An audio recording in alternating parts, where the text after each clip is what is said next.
It's wonderful having a son on the homestead to help out. That's the biggest deal of all, when you have your family right there to help. It started with There was a wheeze at first. Not really dramatic. Unworthy of a man who had made it through 70 winters in Alaska. Only a stutter in Otto Kilcher's voice, quiet, unyielding, and simple to disregard. However, it was more than just a cough by the time anyone paid any attention to it. It was a quiet breakdown. A man equipped to withstand the weather has a deteriorating artery in his chest. The cameras on Discovery never discovered the painkillers in his coat, the restless evenings, or the partially consumed grimaces. Otto alone would attempt to use the same wrench to mend a broken tractor and a failing heart. However, that is only the start. The actual heartache? That's what Otto abandoned. In his journal, unadulterated, unfiltered, and never intended for on-camera viewing. There was a wheeze to begin the myth, the man, the frontier. Not really dramatic.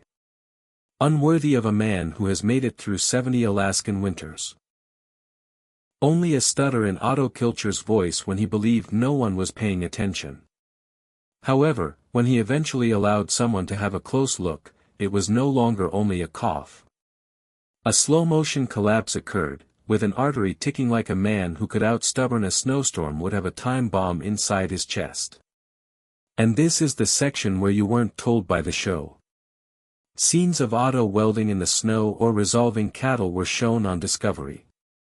The painkillers that were hidden in his coat pocket were not visible. The nights when he was unable to sleep. When Otto attempted to push through it one more time, Charlotte and the camera team exchanged silent glances. Time. Otto alone would attempt to use the same dang wrench to repair a failing artery and a broken tractor. The actual heartbreak, though. The diagnosis was different. He recorded it in his journal. After. We were not intended to witness it. Something that will alter your perspective on the future frame of Alaska, the last frontier. The sixth child, Otto Kilcher, was born in Switzerland. Yule and Ruth Kilcher, pioneers, were raised on a homestead 11 miles from Homer, Alaska. Imagine this: no hot shower after a bone-chilling morning, no lights blazing at 6, just the untamed Alaskan tundra, you, and a wood stove. Otto Kilcher lived in a society where people were independent, one wrench away from survival, and grid-free. There is a rumor that if you broke it, Otto might fix it, whether it's a leaky roof or a broken tractor, and still have time to skin a moose before supper. However, no log cabin, no matter how durable, can remain perfect indefinitely. Let's go ahead to 2016. And Otto's renowned endurance ran into a roadblock: hernia surgery. Later on, he acknowledged, when the doc had to sew that groin area, I could actually feel the tugging. Can you describe it? Can you imagine? When a man wrestles wild oxen during a blizzard, he is reduced to wincing. On a surgical table. What if he had continued as if nothing were wrong, ignoring the pain? Next, we'll discuss how that moment changed everything. You must now bear some discomfort and sew, correct? This indication of his weakness pointed to more serious issues that lay beneath the surface. As the seasons went on, viewers saw Otto pause occasionally while doing tasks, giving a small wince, showing signs of discomfort. These brief encounters implied that the man who could outstubborn a snowstorm was having problems that were beyond the scope of duct tape and willpower. However, Otto's body eventually had enough when the season 11 cameras stopped rolling, launching one of the bloodiest health conflicts our last frontier has ever witnessed. Have you ever witnessed a storm this intense before the cameras stopped rolling? Does it feel alive? Otto Kilcher was there when everything in his world fell apart. For a second, sometimes he's flat on his stomach, and other times he can MacGyver a tractor out of scrap metal. An ox's hoof hammering into his ribcage, drifting waist deep. He gets blood on his coat. And every breath he takes feels like shards of ice as the cold snatches his breath. Additionally, out there, not a single person on site recognized they had nearly filmed his last scene during that whiteout. Scene. Just consider this: you're walking home in a blizzard, hoping that your frostbite won't kill you. And dehydration are your greatest dangers, only to be crushed by one of your own creatures. Otto might be Alaska's indestructible handyman, yet the frontier resisted more forcefully than anyone else at that time. Anticipated. The worst part is that Discovery's cameras were rolling until they stopped. I still get chills from the trailer for "He Might Die" from season 11. Consider Otto, wrapped up in as the wind tears at his hood, he stumbles through knee-deep snow while wearing layers of wool and oilskin. One clip shows his boots sinking, while the other shows paramedics scurrying toward him while slipping on ice. A form that didn't move. Only the scream of the storm and a hurried radio call are audible, no voiceover. The teaser hisses, "We've got a patient's critical. You won't believe what follows." However, Discovery has already changed to Jules singing in the cabin by the time you change the channel. What could be more bizarre than that tease? How the man himself was buried. Otto almost lost his life when he made a split-second call out amid the whiteout. An ox, it charged like a fugitive train, blinded by the storm and unable to see its own horns. I've observed destroyed tractors that suffered less severe damage. His thick gloves and bulky coat. Useless. The hoof of the beast struck his ribcage with such force that bone was crushed. His breath almost seems to catch, like before he collapsed to the ground, someone ripped the wind straight out of him. Would you make an effort to urge an ox off your chest? It was Otto. Before he concedes, he will wrangle a rusty engine. However, this time, the ox prevailed in the first round when the wildest mechanic on the frontier faced off against him. Otto was chatting with someone before his raspy cries broke through the whiteout. Low body temperature. Minutes earlier, the homestead's wireless had failed, leaving no backup plan or SOS. Instead, a neighbor radioed the crew camp after noticing a blood stain in the drifts. The scene that followed appeared to be equal parts bold rescue and risky gamble, EMTs charging in fur-lined parkas between desperate attempts to pry through waist-deep snow, slapping cold gloves to their coats. He was released from the prints of the ox's hoofs. Tightly wrapping gauze around broken ribs, they then, since this is Otto, a homemade splint was duct-taped on his leg. Ice was brought every second. Nearer his lungs. The helicopter's rotors began to spin up as they finally hooked him onto a sled. Like a death dirge, guiding him in the direction of the only thing that could save his life. There was silence in Charlotte's world. When the camera feeds went blank, you could see it. Her face was illuminated by a fluorescent light as her hands fluttered against the hospital corridor wall. Glare. And in times of stress, the lads, August and Ivan, did what contemporary families do: they sent the globe a text. In a narrative, Ivan wrote, "Dad's hanging on, but it's touch and go." Prayers, hypotheses, and even rumors that the show will turn this into something else were all over the answers from fans. One more stunt. As all was going on, Otto was lying on a gurney, floating between two worlds. He might have woken up back at home with a wrench in hand if he had blinked sufficiently. Certain that it was all a nightmare. However, when "He Might Die" did air, that didn't make the cut. We received a brief card in place of uncut hospital video: Otto is being treated medically. The narrative is over. No indication that he was in there for 5 hours surgery. The ICU roommate who caused him morphine nightmares was not mentioned. The ox mauling that the deadliest shock of the season was tossed off camera like a poor chapter of Discovery. Did not want the audience to read. Like Otto himself, he is missing in actuality but present in mythology. He made it through the helicopter journey, the snow, and the beast, but once he got home, survival had a cost. One created by the people he abandoned. And the Kilcher clan almost fell apart over that price. A family driven to the edge following Otto's demise, the farm collapsed into a silent doubt. Where his toolbox had been, trucks were idle, and his hammer's familiar sound could be heard. On metal gave way to a tense silence. Until Ivan and August did, no one ventured to break it. It was evident in their eyes. As if he had done it before, Ivan was flinging fencing wire over his shoulder. 100 times, but more cautiously and slowly now. August was also out there, calling and pacing the herd. The cows by name, as though it would help him speak without fear.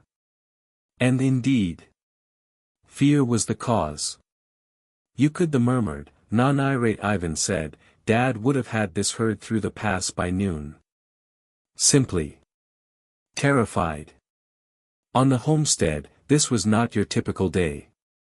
This was Otto's first time not there to take the lead. Suddenly, his son and nephew, who were grown adults, appeared more like boys. In the shadow of their father. When a steer kicked at the gate, Ivan winced. August's hands trembled, attempting to maintain the line's motion. And every noise in the world. The bellow, the clanking of a chain made of metal. "What happens to this family?" sounded like a question that nobody wanted to voice aloud. When it's not Otto who's keeping everything together. Charlotte gazed at her phone inside the cabin. Wearing the same eerie expression she had on the day Otto never left the whiteout. Next, she tapped down a confession for everyone to see in her calm hand. This episode is going to be challenging for us to witness and relive, the real blood and tears of a terrible period for us on the homestead when Otto's life was in jeopardy, she wrote, piercing each word like a sword.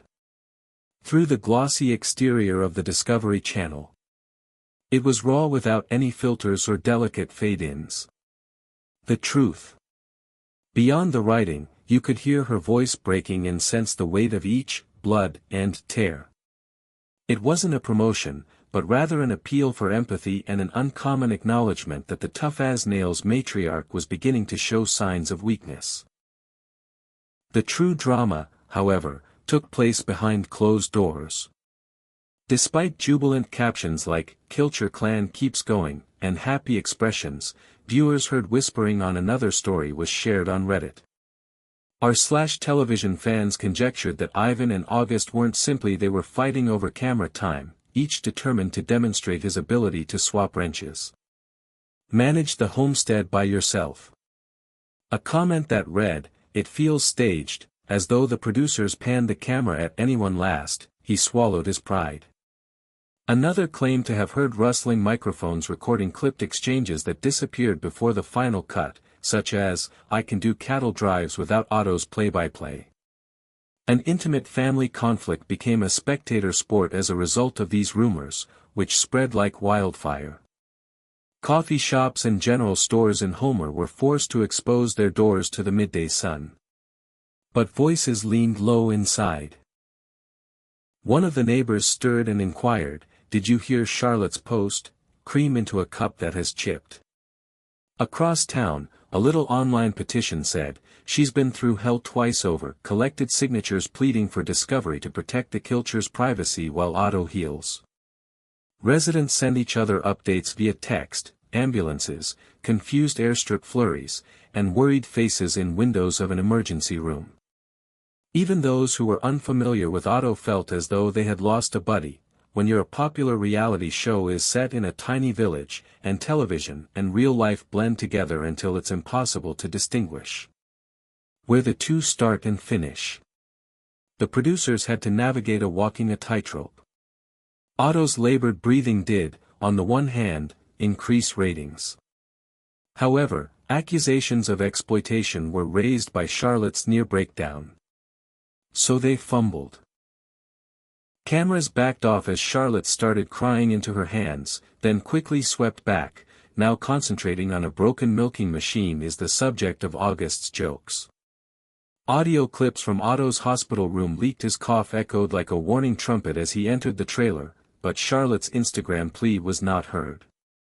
To be discovered in the final cut. And while everyone saw August Patch and Ivan knock down boards, a roof, few were able to see the unadulterated agony shining in their eyes. It was self-filmed by the Kilchers, converting iPhones into impromptu cameras during a crew evacuation. However, even that video was cut down. Struck a balance between the glamorized facade that reality TV requires and the heartbreaking honesty. By the time Otto limped back to the porch, he was leaning on a cane, his face down, but he still had that obstinate "the homestead itself has changed" half-smile. August's shoulders were wider than Ivan's. "Steady your gaze, and Charlotte." Like a queen welcoming her jester, she greeted him at home. Not quite the same, but relieved. His family had been pummeled by the instruments he had given them, becoming something more fragile but more resilient. After filling his boots, found the fissures he'd worked so hard to conceal and his lonely pain behind the legend. Fans listened intently throughout it all, split between applauding the family's tenacity and furious at the editing tricks used in the show. Some people felt more connected to the Kilchers than before, while others felt farther away, scorched by the thunder of invisible horrors and hushed sobs. It was never simply it was about how a family endures when the linchpin breaks, not about cattle or cabins, and how reality when the true fissures appear, TV survives. Otto's absence meant that the show's pulse faltered, leaving fans to question if Otto's time on Alaska, the last frontier, was coming to an end. Is Otto's time on screen coming to an end? Following Otto's near-fatal accident, an odd thing occurred. The guy who had been the foundation of his own show, Alaska, the Last Frontier, began to fade. Not all at once. Not with some dramatic departure. However, reality TV has a subtle, sly way of dismissing veterans, without ever bidding farewell. Screen Rant's In Death, behind-the-scenes analysis claims that Discovery had as early as season 11, they covertly adopted what industry insiders refer to as a phased exit strategy. But when Captain Phil Harris's health deteriorated, Deadliest Catch employed this strategy. Otto's time spent on screens didn't simply plummet. By mid-season 12, it had fallen from 22 minutes each episode to less than 5, according to fan-compiled data from IMDb. He even started to appear ghostly after they recycled a B-roll of him slicing scenes in which he wasn't physically present were intercut with voiceovers and wood from season 8. One obvious hint was spotted by Reddit investigators. In episode 9, Otto's reflection momentarily shows in a truck window. However, since 2015, the truck type had not been offered for sale in Alaska. The message was unambiguous: Otto's presence may be replicated in the show, but the real guy? He had already left. The change was immediately observed by fans. During the first 3 episodes of season 11, Otto made an appearance in 78% of scenes, based on screen time data from IMDb. The executives at Discovery asserted it was respecting his recovery, but the rumors from Screen Rant sources suggested otherwise. Does this sound familiar? Creative differences, and new directions. It ought to. This is identical. Network that discreetly put Captain Phil Harris of Deadliest Catch on the sidelines following his stroke, later, after his death, presented him a memorial episode. The public remarks made by the Kilcher family didn't to stop rumors. In March 2023, Charlotte shared on social media that Otto was taking time to recover. Fans turned into online investigators. The comment section burst with more than 23,000 comments in a matter of hours. Responses analyzing her wording, with some pointing out that she had removed posts that were similar weeks prior. Distractify tied this to production sensitivity by displaying Otto's rehabilitation progress. Was this a brief respite or a long-term change?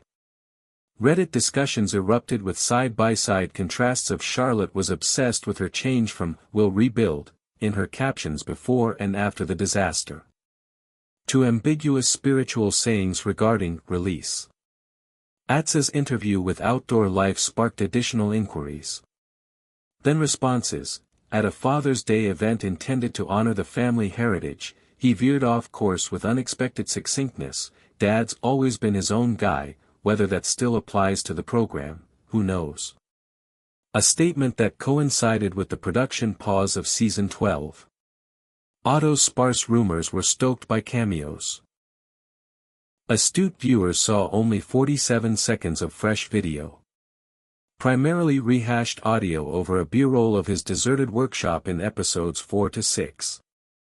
What the show failed to mention is that Otto's declining role extended beyond his health.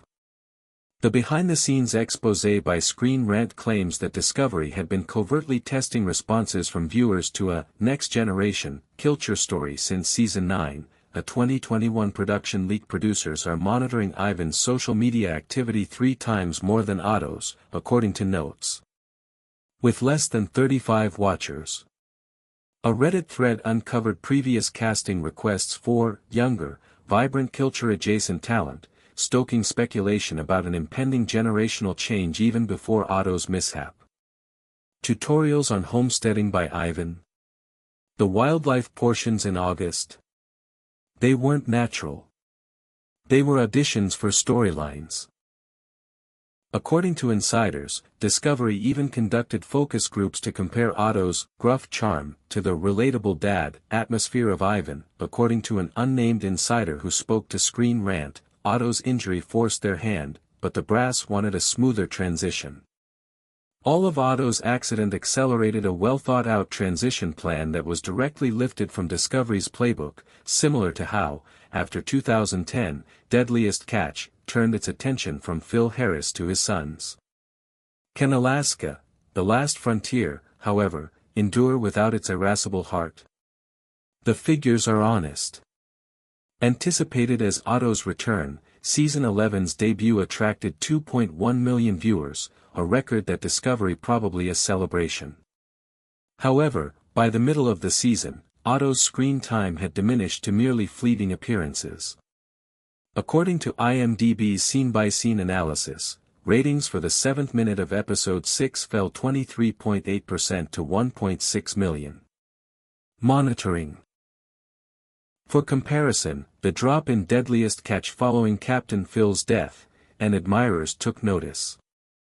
Reddit discussions arose with boycott threats such as, "No Otto, no watch." In contrast, Change.org petitions calling for his return amassed more than 15,000 signatures in a matter of weeks. The catch is that according to Nielsen data, the youngest group, those aged 18 to 35, tuned out the quickest. Demonstrating that even Ivan's viral homestead hacks couldn't make up for the network's presumption that new viewers preferred fresh faces. His solo parts experienced a 19% decline.